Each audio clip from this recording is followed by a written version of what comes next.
اس طرح سے قرآن کو بار بار کہنا اور تقلید سے اجتناب، جہاں سے بات شروع ہوئی ہے وہ دوسری بات آ گئی نا، کہ کسی کی تقلید نہیں کرنی، کسی کو امام نہیں ماننا، ہمارا امام تو کتاب و سنت ہے، ہمارا امام تو، اور خیر سے استنباط کس نے کرنا ہے؟ جسے عربی ترکیب بھی نہیں آتی۔ یہ عدم تقلید آج سے شروع نہیں ہوئی، یہ عدم تقلید کا ایک بڑا امام اور بڑی ہستی رحمہ اللہ وہ بھی تھے جنہوں نے صاف طور پر لکھا ہے کہ وہ درجہ اجتہاد کے آدمی تھے، اور انہوں نے لکھا ہے کہ میں یہ جو تقلید کر رہا ہوں یہ وہ رسول اللہ صلی اللہ علیہ وسلم کی تلقین کے نتیجے کا جبر ہے، وگرنہ میرا جی چاہتا ہے کہ اجتہاد کرو۔ یہ جوانی تھی نا، روزہ مبارک پہ حاضر ہوئے اور اس کی عرض کیا کہ اللہ کے رسول میں کسی کی تقلید نہیں کروں گا۔ اب مصیبت یہ پیش آتی ہے کہ اس قسم کی چیزوں کے لیے تصوف کو ماننا پڑتا ہے اور خانقاہی نظام کو ماننا پڑتا ہے، اب وہاں سے جان کیسے چھٹے؟ عجیب حالت ہے کہ ایک طرف تو یہ کہنا کہ تصوف مستقل دین محمدی صلی اللہ علیہ وسلم کے پیرالل ایک دین ہے، اور ان صوفیوں کی اپنی گھڑی ہوئی اور بنائی روایتیں ہیں، اور صوفیوں کی حدیثیں ایسی اور یہ ایسے، اور پھر یہ کہنا کہ یہ جو خانقاہ کا ادارہ ہے اسے زندہ کرنا چاہیے کیونکہ مسلمانوں کے نفسیاتی مسائل کا حل ہے۔ اب ادھر نظر جاتی ہے تو فرماتے ہیں کہ یہ کوئی دینی ادارہ نہیں ہے۔ اب پوچھے کوئی کہ حضرت خانقاہ کے نظام کو زندہ کریں گے تو اس میں ساری تصوف کی روایات بھی آئیں گی، ذکر اذکار بھی آئیں گے، مراقبات بھی آئیں گے، شیخ سے بیعت بھی ہونا پڑے گا، توحید مطلب کی بھی باتیں ہوں گی، فتوحات مکیہ یا وارف المعارف پڑھائی جائیں گی، یہ سب چیزیں ہوں گی۔ ایک طرف خانقاہوں کی بڑی اہمیت ہے، دوسری طرف نظام معاذ اللہ سارا کچھ کفر اور گمراہی پہ مشتمل ہے، نہ اس کے کیے بنتی ہے نہ چھٹے بنتی ہے۔ کرنا کیا چاہتے ہیں امت کے ساتھ؟ کہنا کیا چاہتے ہیں؟ نظر لگنا یہ کوئی دینی مسئلہ نہیں ہے، خانقاہوں کا ہونا یہ کوئی دینی مسئلہ نہیں،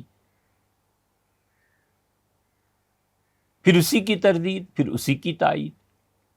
خانقاہیں نہیں ہیں لہٰذا مسلمانوں کے نفسیاتی مسائل بڑھ گئے ہیں۔ اچھا جی خانقاہیں بنا لیتے ہیں، اب بنائیں گے تو آپ کفر کا معاذ اللہ ایک نظام قائم کریں گے، جانا کدھر کو ہے؟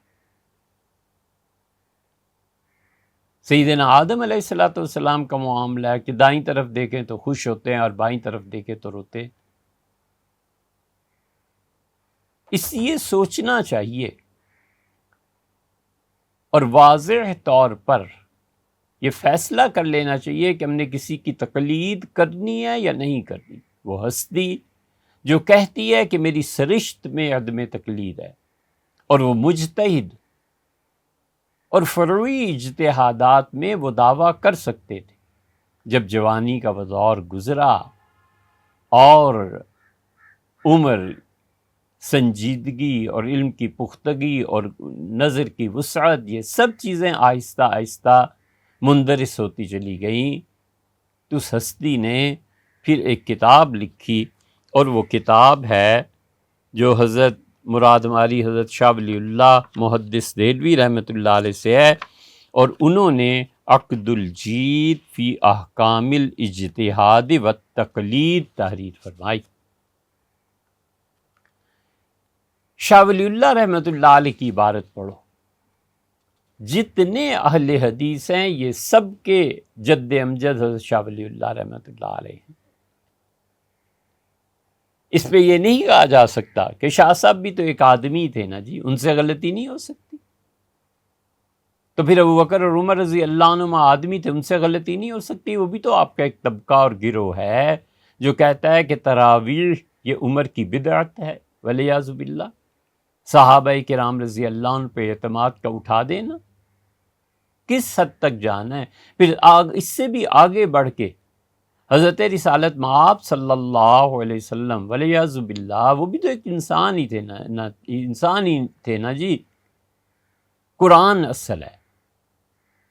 پھر اس سے بھی آگے چلو کہ خود قرآن کے نازل ہونے کے کیا ثبوت ہیں، جبکہ رسول اللہ صلی اللہ علیہ وسلم کے گہرے تعلقات تھے ولیعذ باللہ استغفر اللہ عیسائیوں سے، اور ورقہ بن نوفل عیسائی تھے، اور وہاں سے یہ عبارتیں سن سن کے انہوں نے قرآن بنا لیا تھا۔ یہ ہے کہ اپنے زمانے کے جینیس انسان تھے۔